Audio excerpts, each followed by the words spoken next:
Welcome, viewers and friends, to the April 10th, 2025 edition of East End News on LTV. This is your community and your news. I'm Christine Sampson. Hundreds of people across the South Fork rallied Saturday with peers across the country in one of the largest demonstrations in recent U.S. history. Here's our top story for this week. The message was loud and clear on Saturday, April 5th. Hands off. From East Hampton to Sag Harbor and Riverhead to Greenport, it's estimated that nearly 1,000 people rallied across the East End that day to urge federal lawmakers to preserve the critical programs and services they depend on. The rallies spanned generations, ethnicities, and all walks of life, demanding that President Trump and Elon Musk keep Social Security and all veterans' services, protect people's private personal data and due process of law, and preserve the constitutional rights to free speech, freedom of religion, a free press, immigrant rights, and other tenets of democracy.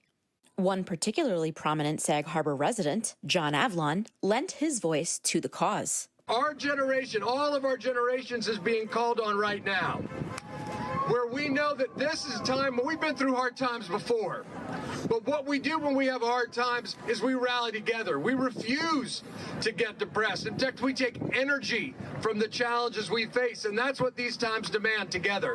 According to national news reports, the hands-off rallies garnered millions of participants across the United States at more than 1,000 individual demonstrations. Photographs showed New York City streets flooded with people peacefully marching for democracy. Some at the federal level dismissed them as paid protesters, but provided no evidence for that claim. The answer is we need to be patriotic. We need to be positive. We need to be inclusive. And we need to be not afraid. So don't be afraid. Don't let them make you afraid. Stand up for American rights. Stand up for your friends and neighbors. Stand up for the basic institutions of democracy that we depend on. East Hampton Town Police have launched an investigation into illegal dumping on municipal property in Amagansett. According to a police report released just this week, the issue was discovered on March 27th when an employee working for the Gansett Meadow Housing Complex discovered piles of garbage at the nearby community preserve at 555 Montauk Highway. Police and town officials searched through the household trash and construction debris for address labels and other telltale signs of who's to blame, but they were, quote, unable to find any suspect's name. The officers were, however, able to determine that the illegal dumping has been going on for a few months. A crew with the town's Department of Land Acquisition and Management is working on cleaning up the mess. Southampton Town has announced plans to renovate the Red Creek Skate Park in Hampton Bays, and it needs your help. The Parks and Recreation Department wants to hear from the youth and adults who use the skate park to help redesign it from the ground up. The skate park is Red Creek's largest amenity, featuring an advanced half-pipe, traditional bowl, and some smaller beginner ramps constructed from wood framing. These existing elements are slated for demolition this month to make way for the renovations. The town hopes to rebuild and reopen the park by the fall this year. The renovation is expected to cost about $1.25 million, according to 27east.com. The Parks Department is seeking feedback and design ideas from the community.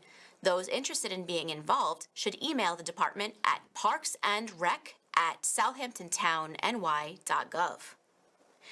More than 24 independently owned businesses in Sag Harbor Village will participate in a campaign called Keep It Local on Saturday, April 19th. The goal is to encourage people to shop local and rally support for struggling shops, according to Ellen Diogardi, president of the Sag Harbor Chamber of Commerce. Here's how it works. The first 10 people to make a purchase at the participating stores will receive a free tote bag with surprise gifts inside. Some stores will be offering discounts as well. The hours are 9 a.m. to 6 p.m. on April 19th. Ms. Diogardi told East End News this week that, quote, it's about re-engaging with local shops and realizing that you're not necessarily saving a bunch of money by buying only online or going to a big box store. When you shop local, you are reinvesting in your community, your neighborhood. If these places disappear, then what do we have left? Shops taking part include the Variety Store and the Wharf Shop on Main Street, Harbor Pets on Bay Street, Sage and Madison on Madison Street, and Omo the Apothecary on Long Wharf, as well as many others. Ms. Dioguardi also said the local business scene will be the subject of the next Express Sessions lunchtime event hosted by 27east.com at Sag Harbor's American Hotel. This is taking place on April 24th from noon to 2 p.m. Tickets are still available for this event and can be purchased through Eventbrite. And now an East End News exclusive. The North Fork's Schmidt brothers are announcing they are expanding their popular farm business in Laurel and Riverhead to a new location in West Hampton. Phil Schmidt and Matt Schmidt are the fourth-generation farmers who are dedicated to their community. Opening on Wednesday, April 16th, their new West Hampton farm stand will be located at 76 Montauk Highway. Here, the brothers will offer fresh seafood selections and, for the first time there, a vibrant flower field for visitors to enjoy. They'll also be selling the fresh produce for which their farm has been known for decades, plus lots of products they make using those vegetables, such as quiches, salads, pickles, muffins, salsa, and much more. On Facebook, the Schmidt brothers said, quote, "A lot of hard work has gone into the property and renovations of the storefront. They hope you'll check out their new West Hampton location in a hamlet that has a fresh and energetic feel these days." Phil Schmidt and Matt Schmidt said, quote, "It's new for us, but it's great to be involved in another part of the East End. We're looking forward to an awesome summer." One of East Hampton's village's iconic windmills is in need of repairs following a powerful storm that blew through the area last week. The Pansigo Mill, which is located on James Lane near St. Luke's Church behind the Home Sweet Home Museum, lost one of its sails overnight on April 3rd. Darren Downs, the village's deputy superintendent of public works, tells East End News that, quote, "the entire sail is going to have to be rebuilt." The village has identified a contractor to perform the work, but there is no specific timeline just yet for those repairs, nor is there an exact cost estimate to fix the windmill. In the meantime, Public Works crew members stabilized the windmill by taking apart the broken sail. Mr. Downs emphasized that, quote, "safety is the priority." And speaking of windmills, for this week's Inside the Archives segment, we dug into the LTV archives to learn more about the importance of windmills in our community. Let's take a look. Inside the Archive is our weekly look back in time, thanks to the East Hampton Library's digital Long Island collection.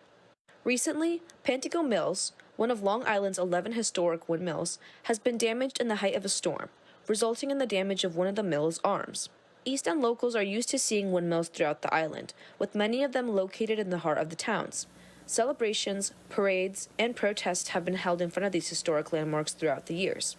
In East Hampton, Old Hook Mill, located on Main Street, has not only been one of the town's main attractions, but has also served as a place of unity for locals. In the 1980s, the Women's Equal Rights March was held in front of the windmill, giving women a space to gather and encourage each other to continue fighting for their rights. Each year, the Veterans Day and Memorial Day parades conclude in a ceremony in front of the town's windmill, where the community gathers to honor veterans. The conservation of these historical landmarks are extremely important, not only because of their significant role in the history of Long Island, but also because of how they build a sense of community and bring people together. For East End News, I'm Lisbeth Leone. Finally, we'd like our viewers to meet a special pup who needs a forever home. Let's get to know Scooby, our ARF pet of the week. Meet Scooby, a 5-year-old blue-nosed pit bull. Found as a stray in Montauk, Scooby is an intelligent pup full of bubbly energy, making it easy to fall in love with him. Scooby loves playing fetch, loves treats, and listens obediently to commands. Sit. Look. Touch. Yes. His friendly and playful personality welcomes people and dogs of the same energetic level, making him suitable for a home with children over 8. Visit arfhamptons.org to learn more about Scooby and how to adopt him. To learn more about Scooby and all the other dogs and cats available for adoption, you can visit arfhamptons.org. Thanks for watching East End News on LTV, delivering the news you need through the power of public access television. I'm Christine Sampson, and we'll see you next week.